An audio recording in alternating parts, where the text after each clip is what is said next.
Sebuah fakta data, setiap tahun pertumbuhan jumlah Bitcoin meningkat sekitar 2%-an dari jumlah yang beredar saat ini, atau sekitar 300.000 sampai 350 ribuan Bitcoin baru. Diperkirakan sekarang sudah mendekati angka 18,9 juta dari target yang beredar 21 juta. Alias kalau dihitung sederhana, di tahun 2030, 100% Bitcoin sudah stop, tidak ditambang lagi. Kalau hal ini bisa tercapai dan benar, tidak ada lagi penambahan Bitcoin beredar, Bitcoin bisa jadi game changing ekonomi dunia. Mengapa game changing? Kita semua tahu sekarang banyak negara yang sudah tidak lagi percaya meletakkan devisa negaranya dengan dolar, tetapi mulai menggunakan kembali emas. Dan jangan kaget, kalau banyak negara, terutama negara yang bervisi ke depan, akan menggunakan Bitcoin sebagai devisa negaranya. Inilah rencana Newmind ke depan dalam sisi keuangan negara, yaitu menggunakan emas dan Bitcoin perlahan-lahan dari tahun 2024 untuk menggantikan tumpukan kertas US dollar dan surat hutang US dollar. Untuk itu semua, apakah dolar dan Amerika akan diam saja? Kita semua tahu bahwa Amerika akan mengembargo, melakukan sanksi ekonomi pada negara yang tidak taat pada sistem dolar. Tidak menggunakan dolar dalam transaksi antar negaranya pasti dihukum Amerika. Namun sejak Rusia mempunyai rubel backed by gold dan Tiongkok di dalam transaksinya dengan Rusia, baik ekspor Tiongkok ke Rusia yang merupakan 19% impor Rusia dan ekspor Rusia ke Tiongkok yang merupakan 4% impor Tiongkok, kedua negara tersebut setuju menggunakan rubel sebagai basis transaksi alias based on gold juga.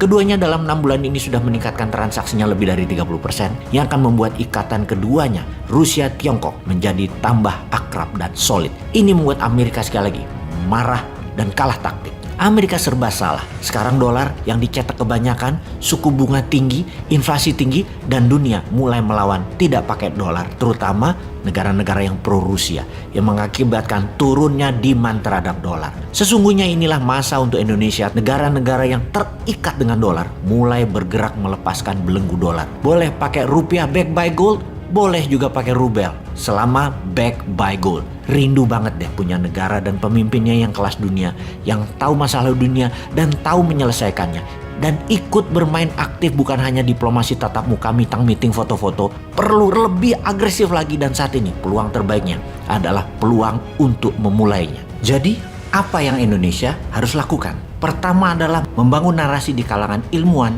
ekonomi dunia. Lakukan diplomasi dan dukung kampanye dedolarisasi, namun tidak menyakiti dolar yang akan membuat Amerika marah. Ada cara elegan. Dolar berkurang cengkramannya, Amerika berkurang pengaruhnya, namun dikompensasikan dengan kemakmuran dalam negeri Amerikanya. Kita semua pasti tahu bahwa sistem ekonomi dunia disanggah menggunakan dolar transaksinya, terbukti tidak membuat dunia semakin kaya, menjadi sejahtera, tidak membuat dunia semakin sejahtera, dan tidak membuktikan tidak ada perang. Maka kalau rumus ekonomi apapun jurusnya, kita hilangkan dolarnya diganti dengan emas dan Bitcoin, percayakah Anda, dunia akan stabil ekonominya. Harga telur 20 tahun ke depan akan sama. Harga barang produksi bahkan setiap tahun bisa deflasi, turun 1% nilainya setiap tahunnya, sampai 20 tahun ke depan sebelum stabil selamanya. Dunia ini dari dulu punya mimpi. Harga barang nilainya tetap selama tahunan ke depannya. Dan dapat dipastikan selama pakai dolar dan dolar dicetak berlebihan dan dolar diedarkan dengan sistem hutang pakai surat berharga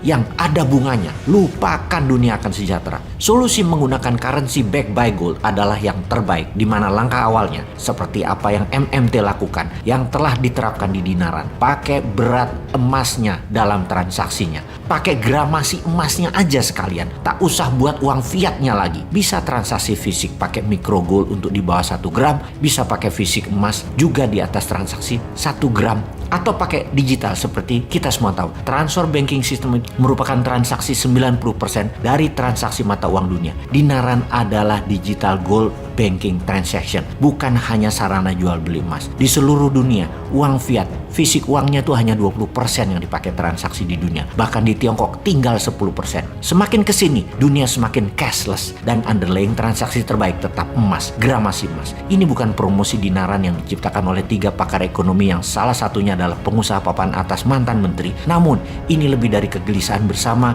akan tidak adilnya dolar menjajah dunia dan adanya dogma di kepala ekonom-ekonom dunia yang sudah disekolahin Amerika dengan ilmu Amerika, yaitu menyembah dolar dan takut kepada Amerika. Kalau Bitcoin emas itu tumbuhnya masih lama, masih terus ditambang dan masih terus meningkat cadangannya sesuai kebutuhan pasar. Namun Bitcoin suatu saat nanti jumlahnya tetap 21 juta, di mana Bitcoin yang dalam jumlahnya tidak ada penambahan akan jadi patokan nilai baru yang selalu stabil, penyeimbang, penambah jumlah emas. Karena itu gold backed by Bitcoin adalah misi dunia setelah tahun 2045. Setelah di tahun 2045, Indonesia Emas adalah menggunakan 60% transaksi dunia menggunakan emas. Dan di tahun 2070, 100% transaksi di dunia menggunakan emas, di mana harga emas disanggah oleh Bitcoin. Kalau saat ini ada 120 triliun dolar uang beredar, jumlah emas hanya 100 ribu ton emas atau senilai 10 triliun dolar saja. Maka emas dunia cadangannya harus meningkat ke 1 juta ton, dan